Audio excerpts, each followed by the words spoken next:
On commence bien évidemment par cet attentat de Berlin au cœur des questions au gouvernement aujourd'hui. Attentat donc commis hier soir, un camion qui est donc foncé dans la foule d'un marché de Noël. Le gouvernement a été interpellé à plusieurs reprises sur cet attentat. On écoute tout de suite le Premier ministre Bernard Cazeneuve.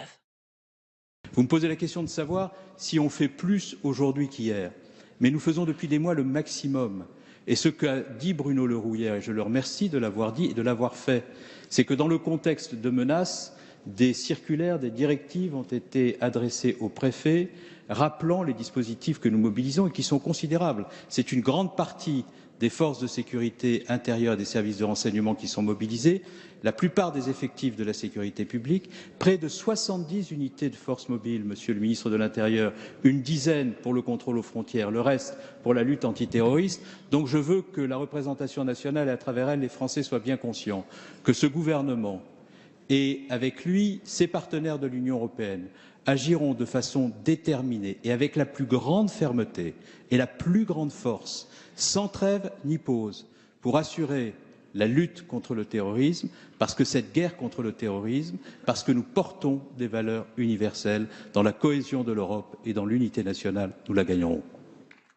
Françoise Guégaud, vous venez d'entendre le Premier ministre, fermeté affichée dans la lutte contre le terrorisme aujourd'hui en France comme en Allemagne. Mais cet attentat hier ne pose-t-il pas un véritable défi aux renseignements européens, renseignements français, du fait de sa nature ? Oui, j'allais dire, hélas, un de plus. Nous avons maintenant, depuis de nombreux mois, des moments difficiles, des moments évidemment difficiles que nous partageons aujourd'hui avec le peuple allemand et particulièrement les habitants de Berlin. Nous avons eu des attentats dramatiques en France. Je crois qu'aujourd'hui, tout le monde est bien conscient de la nécessité de continuer à travailler sur ces questions de sécurité, de continuer à se battre, de faire en sorte que notre Europe prenne vraiment la mesure et que de nombreuses actions soient menées. Je crois qu'aujourd'hui, lors de ces questions, nous avons bien vu, et d'ailleurs le Premier ministre l'a rappelé, que les députés sur tous les bancs avaient très largement contribué à tous les textes qui permettaient de mettre en œuvre des mesures pour pouvoir renforcer le maximum des outils nécessaires. Voilà, je crois qu'aujourd'hui, on est évidemment loin de la polémique. L'objectif, c'est évidemment de se battre, de lutter. Il reste évidemment des questions au niveau européen. Je pense notamment, d'ailleurs, mon collègue Eric Ciotti l'a rappelé tout à l'heure, on a encore cette question et des non-réponses, notamment sur le fichier du PNR, qui est le fichier pour la partie aviation civile. Mais voilà, je crois que avec les Allemands et le couple franco-allemand doit être un couple très fort dans cette lutte sans merci face au terrorisme pour défendre les valeurs qui sont les nôtres en Europe. Nous allons y venir à cette coopération nécessaire aujourd'hui. Pascal Popelin, nous disposons de tous les outils pour lutter contre le terrorisme. On ne dispose jamais de tous les outils. D'une part parce que le principe du terrorisme est quelque chose d'extrêmement difficile à appréhender. C'est n'importe qui, n'importe où, n'importe quand, n'importe comment. Donc vous pouvez mettre en place tous les dispositifs que vous voulez. Vous pouvez faire ce qui s'appelle resserrer les mailles d'un filet. Ça reste un filet, c'est pas un bouclier. Donc il faut que nos compatriotes en aient conscience. En même temps, on ne peut pas considérer que l'œuvre considérable qui a été engagée depuis quelques années, et singulièrement depuis 2012, sera à un moment donné achevée. Il faut toujours réagir, s'adapter, essayer d'avoir un coup d'avance quand c'est possible. On parlait du PNR, c'est-à-dire l'identification des voyageurs qui prennent des avions en Europe. C'est un combat que la France a mené. L'Allemagne est venue avec nous sur ce sujet. Ça se met en place. Ça n'est pas encore en place. Et ce sera quelque chose d'utile parmi d'autres outils. Tous ces outils qui ont été développés. Moi, j'y ai beaucoup travaillé au cours cette législature, puisque j'étais rapporteur de beaucoup de textes ou porte-parole de mon groupe sur ces questions. Une question a été soulevée ce matin sur le profil de ce terroriste présumé. Un homme a été arrêté, un migrant entré en Allemagne en décembre 2015, qui a demandé l'asile en 2016. Il n'est pas sûr, a dit la police, que ce soit l'auteur aujourd'hui présumé. La police continue ses investigations, mais au vu de ce profil, des questions se sont posées sur le contrôle aujourd'hui de l'immigration. Ce sont des questions que l'Europe, que la France doit se poser, Françoise Guégaud. Évidemment, encore une fois, je crois qu'on ne doit pas polémiquer, il faut laisser la justice et le travail se faire au niveau de l'Allemagne. Maintenant, ce qui est clair, c'est qu'avec le nombre important de flux migratoires, particulièrement y compris dans le cas de personnes qui viennent aujourd'hui suite à toutes les problématiques et toute la vie difficile que peuvent avoir les migrants dans certains pays, et la France comme l'Allemagne doit accueillir ceux qui sont en danger de mort sur leur territoire. Encore une fois, on n'est pas à l'abri, effectivement, qu'au travers de ces personnes, il y ait évidemment des personnes en situation qui passent à travers les mailles du filet, me disait mon collègue, sur la question de la sécurité et sur la question du terrorisme. Voilà, il reste cette question majeure, et c'est une question qui inquiète et qui fait peur à beaucoup de nos concitoyens. C'est une certitude aujourd'hui. Une question directement posée à Angela Merkel, bouleversée ce matin dans son allocution. Nous ne devons pas renoncer, nous allons trouver la force de continuer à vivre ensemble, libres, dans un esprit d'ouverture. Ce sont les mots de la chancelière ce matin, Pascal Popelin. Très touchée par ce profil ce matin évoqué. Comment ne serait-elle pas? Nous le sommes tous. Et en plus, nous, Français, nous avons vécu cela. Ce qui s'est passé hier soir à Berlin nous rappelle douloureusement ce qui s'est passé le 14 juillet à Nice. Après, la question des migrants, c'est une question complexe qu'il faut sans doute pas traiter à l'emporte-pièce. Il y a eu, à n'en pas douter, une différence d'approche entre le gouvernement allemand et le gouvernement français sur ces questions. On en a fait d'ailleurs à l'époque le reproche cinglant à Manuel Valls, qui avait dit attention, si on laisse arriver beaucoup de monde, on maîtrise beaucoup moins bien les choses. La France n'a pas fait ce choix-là, mais indépendamment de cela, il y a un problème de l'Union européenne et de la surveillance de ses frontières. Et c'est la raison pour laquelle d'ailleurs, depuis le mois de novembre 2015, et quelques jours d'ailleurs avant les attentats du 13 novembre, la France avait décidé de rétablir ses contrôles aux frontières. Et aujourd'hui, nous sommes dans une situation où nous sommes entre parenthèses par rapport au système Schengen, parce que la France considère qu'en l'état actuel des choses, l'Union européenne n'a pas les moyens d'assurer convenablement la protection de ses frontières. Alors, ça ne veut pas dire qu'il faut jeter le bébé avec l'eau du bain. Et il faut que les dispositifs européens, les Français en particulier, les Allemands, y travaillent ensemble avec la Commission pour faire en sorte que nous ayons, dans les années à venir, des contrôles solides aux frontières de l'Union pour essayer d'éviter que des personnes venant animées de mauvaises intentions ne puissent pas rejoindre. Alors, le PNR y contribuera.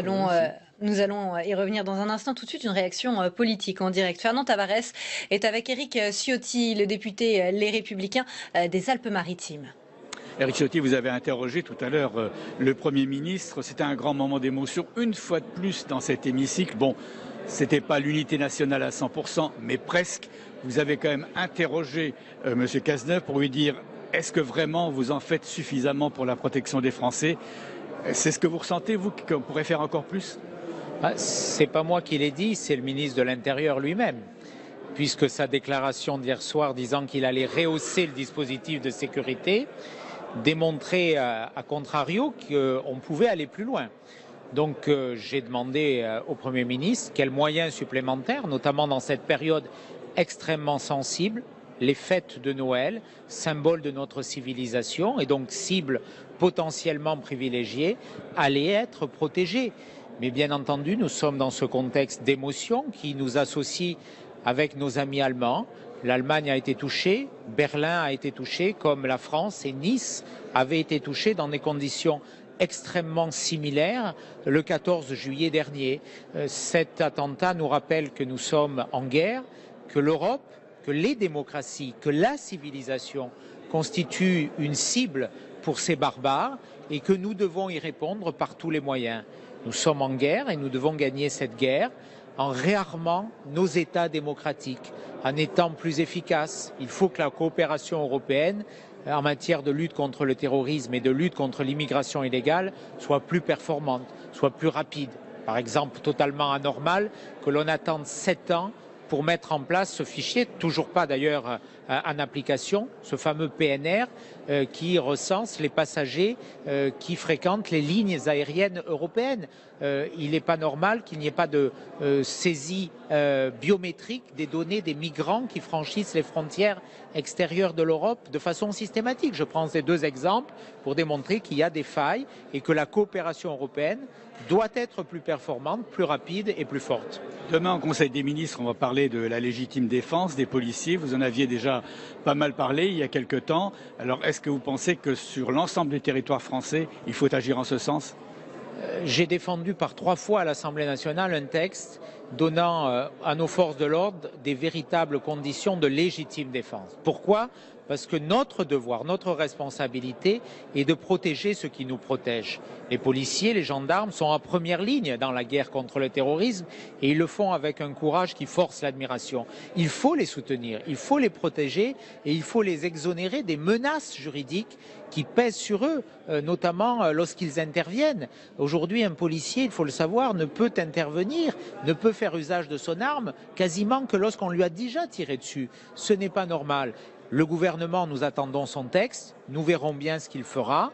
En tout cas, nous avons en la matière perdu du temps, beaucoup de temps, trop de temps. Merci Éric Ciotti d'avoir été avec nous en direct. Merci à vous, Fernand Tavares. La coopération européenne, nous en parlions à l'instant. Aujourd'hui, peut-on aller plus loin en termes de coopération, Françoise Guégaud ? Oui, ça, je crois que c'est une certitude. On a quand même eu beaucoup de sujets qui ont été abordés depuis de nombreux mois sur cette question de coopération. Le collègue vient de le rappeler sur notamment la question de sécurité aux frontières, la question, Éric Ciotti vient de le dire, moi j'ai beaucoup travaillé sur les questions numériques. On a des possibilités aujourd'hui techniques qui nous permettraient d'avoir de bien meilleurs contrôles sur un suivi numérique et des traitements de fichiers en tout genre, je dirais, pas uniquement d'ailleurs sur la partie entrée, mais sur la partie suivie, notamment sur les questions migratoires. Donc, bien sûr qu'il reste, à mon avis, beaucoup de choses à faire. Mais, encore une fois, sur ce sujet-là, je crois que la force du couple franco-allemand doit être mise en avant pour que nous puissions avancer et proposer réellement des moyens complémentaires pour combattre ce terrorisme. Je voudrais juste rajouter à ce que disait Éric Ciotti à l'instant. On parle des policiers et des gendarmes. Rappelez aussi que nous avons de nombreux militaires qui sont aujourd'hui sur le terrain national pour pouvoir aussi, dans le cadre de cette opération Sentinelle, avec les forces Sentinelles, et que on oublie souvent leur implication et que eux aussi ont besoin aussi d'avoir des règles peut-être un petit peu plus claires sur les moyens d'action, puisqu'on parle de légitime défense. Je pense qu'ils sont évidemment dans les mêmes conditions que les policiers et les gendarmes. Très rapidement, Pascal Popelin, la lutte contre le terrorisme, c'est une compétence nationale. L'Europe a trop tardé à la prendre en main, à la prendre en charge après les premiers attentats, la première vague d'attentats qu'a subi l'Europe. Je crois qu'il y a eu une prise de conscience tardive. C'est pas le cas de la France, qui depuis longtemps essaie d'agir pour faire en sorte que ces questions de contrôle aux frontières, ces questions de tout ce qui se fait, lutte contre le blanchiment d'argent, le PNR, les problèmes de PNR, les problèmes de cybercriminalité ou d'usage de messagerie cryptée, etc. On se heurte dans ce sujet souvent aussi à une différence de conception juridique entre la conception qui est la conception française et une conception anglo-saxonne qui est parfois un peu libérale d'un certain nombre de sujets de société. Et donc, c'est un travail de conviction. Mais en tout cas, ce qui est certain, pour avoir reçu à plusieurs reprises à la commission des lois Thomas de Maizière avec, à l'époque, Bernard Cazeneuve qui était ministre de l'Intérieur, on voit que sur ces sujets-là, la nécessité faisant loi, les choses bougent. Mais il est clair qu'il y a encore une amélioration sur la coopération que nous devons avoir. C'est très important. Allez, on va poursuivre ensemble avec cette fois la question de la Syrie. Hier, l'évacuation d'Alep s'est poursuivie. Dans le même temps, le Conseil de sécurité des Nations Unies a validé à l'unanimité le déploiement d'observateurs de l'ONU, d'autres organisations, pour superviser cette évacuation, garantir la sécurité des civils. Interrogé sur cette question, Jean-Marc Ayrault, le ministre des Affaires étrangères, a insisté sur le fait que ce n'est pas aujourd'hui la fin de la guerre en Syrie. Écoutez-le.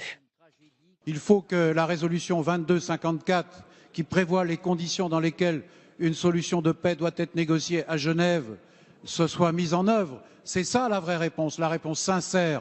Et la France va continuer à y travailler parce qu'il n'y a pas d'avenir en Syrie sans une position négociée, car il est temps de mettre fin à la guerre, car la guerre, c'est Alep, mais c'est Alep partout, et ça, nous n'en voulons pas. Françoise Guégaud, la communauté internationale a trop tardé à réagir sur la question syrienne. Oui, je pense. Voilà, je pense que ce constat, il est important à faire. Rappeler que sur cette question, on a été probablement une fois de plus. Alors là, peut-être aussi conception très française, mais voilà, la situation aujourd'hui d'Alep émeut évidemment toute la population française et bien au-delà. On se rend compte aujourd'hui par les médias, l'information qui est donnée de cette situation absolument terrible.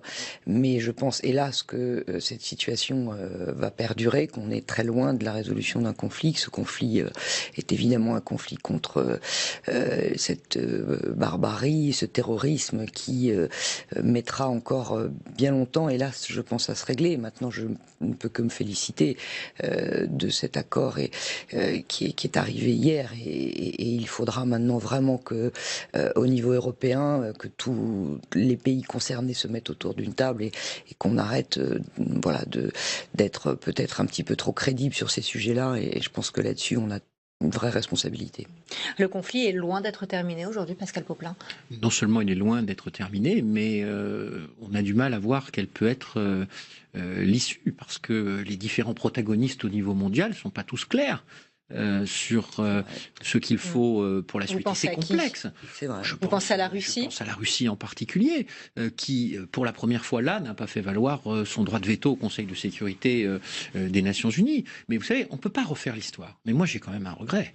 Je me souviens de l'été 2013 et de notre entrée parlementaire de septembre 2013 où on avait été réunis, le président de la République était prêt à engager la France dans une coalition après ce qu'avaient été les massacres de Bachar el-Assad sur des populations civiles avec des armes chimiques. Et puis on a eu d'une part le président des États-Unis qui a reculé à la dernière minute, le Premier ministre britannique James Cameron qui à l'époque s'est heurté à un vote négatif de son Parlement. Je ne vais pas refaire l'histoire, mais si dès le départ on avait été clair à ce moment-là, la communauté internationale, j'entends, parce que la France toute seule ne pouvait rien faire, peut-être aurait-on évité la situation dans laquelle on se trouve aujourd'hui. Bon, il faut sans cesse remonter sur le cheval quand on en descend, mais entre-temps, il y a beaucoup de dégâts humains. Dialogue aujourd'hui avec la Russie, partie prenante de ce dossier, Françoise Guégaud. Oui, moi je crois, j'ai toujours évidemment considéré que la position à la fois celle qui avait été celle de Nicolas Sarkozy, la position aussi que défend aujourd'hui François Fillon. Je crois qu'aujourd'hui on a besoin, et ces dernières années l'ont montré, on doit s'asseoir en négociation. On n'est pas forcément amis avec des gens avec lesquels on partage pas les mêmes valeurs, mais on a besoin de tout le monde aujourd'hui sur un tel conflit pour pouvoir avancer. Ça c'est une certitude et je pense qu'on a bien trop attendu. Voilà, maintenant ce que j'espère, c'est vrai qu'on ne refera pas l'histoire, ce que j'espère c'est qu'à l'avenir on sera en capacité, et encore une fois parce que la France, l'Allemagne avec la Russie doivent peser très fort pour que nous puissions essayer de sortir de ce sera le mot de la fin. En tout cas, un accord, on l'a compris, sur le fait que la communauté internationale doit se mobiliser pour la Syrie aujourd'hui, sur le rôle de la Russie.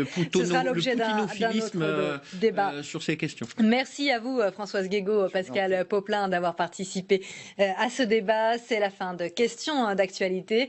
Quant à moi, je vous retrouve demain à 14h. D'ici là, très bel après-midi à tous sur les chaînes parlementaires.